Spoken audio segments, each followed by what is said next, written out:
But tell them say some of that food for me, but what y'all doing? See y'all taking drinks and stuff, man. I am. All right. So picking right back up where we left off, I mean, at 16 years old, I couldn't imagine walking into juvenile and then being transferred to state. What was that like?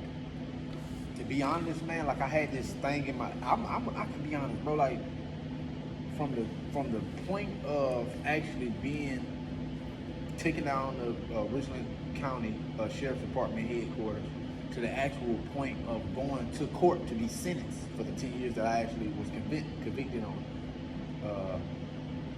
It was a numb experience for me. And the thing with like, I wasn't focusing on like pushing fear out of my mind. It didn't register to me, like to be afraid, you know. I can remember like because the first prison yard I went to was Lee County. We already know that's the highest security maximum prison in the state as far as state concerned. I can remember like hyping myself up, like I ain't gonna let. It was like conversations I would have with myself. But I can't remember an instance where something was happening in my body and I couldn't explain it. I didn't understand it. Once again, I'm 16, 17. This instance was when I was in the courthouse. When I was in the courthouse to be sentenced, and they have like the detainees sitting. If I'm the judge, the detainees would be to the far right.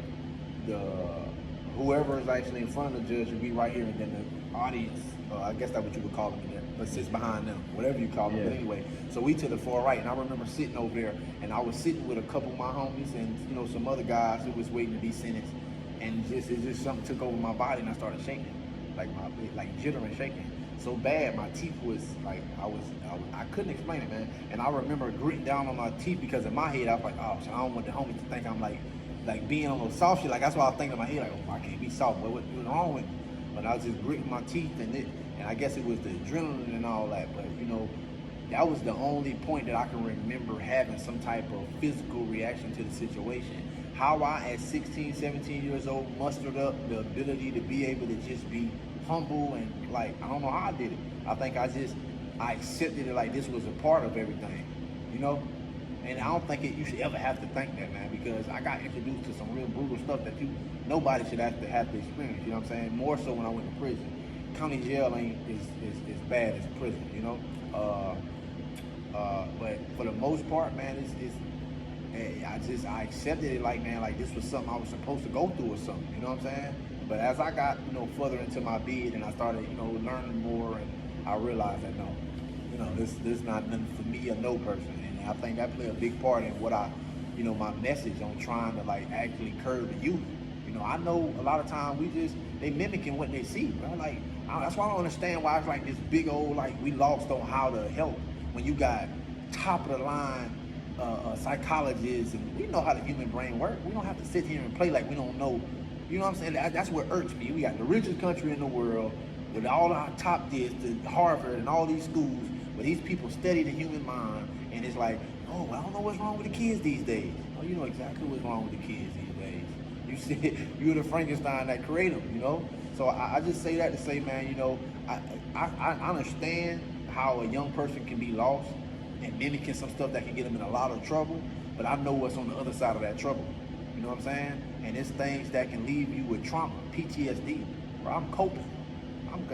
You see me, bro, and they're doing all this positive stuff. Like this is how I stay sane, man. That's what it is, and it's crazy to even have to have this conversation because I like, it's crazy, but bro, I'm coping. That's what this is, bro. And I'm trying to save people from having to take on the mix of anguish that I deal with. Where it's always paranoia. Something I deal with right now to this day. Always in the shower when I have to just stop and listen because sounds. Whether somebody coming to do me something, I'm in my house in the shower, doors locked. I'm big on locking my doors, but I understand from my journey. I understand what that environment do to you. You know what I'm saying? And extreme paranoia. Like I have to talk myself through like, man, everything good. You know what I'm saying? But and that's what I'm saying, bro. I'm trying to save them for having to experience that. Like children ain't supposed to be exposed to too much too quick. You know what I'm saying? So what do you say to You're carrying the trauma. You can speak to it. You can speak to the other side.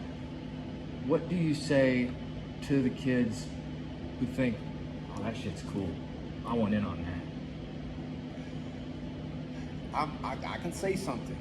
I'm not saying that it's going to be the most effective, because once again, like I said in the press conference, man, we can tell these kids all the positive stuff we want to, but it's about what they're going to do when they're alone and they got to make that decision by themselves. You know what I'm saying? So, like I always say, and I'm big on this message, don't be afraid to be different. Everybody got a specific God-given gift inside them, and you got to find that, and you guys got to let your light shine with it. You know, mine gonna be different from the next person. You know what I'm saying? The next person's gonna be different from mine. I get that. We all got that spark of God in us, a little piece of it that makes us who we are.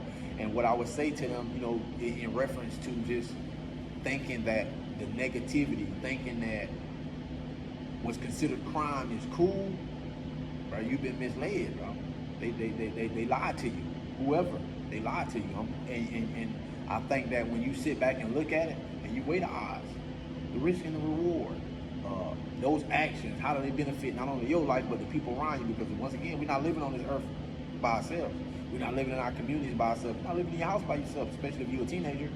But bro, they lie to you, and they're gonna continue to lie to you. They beating it in your ear through the ear pods, through the music, the visual, through social media, through movies and TVs. They lying to you, bro. It ain't it. And what I'm saying, you can do your research. We live in an information era. You got public access to all tons of information. Do your research. They lie to you. That's what I would say.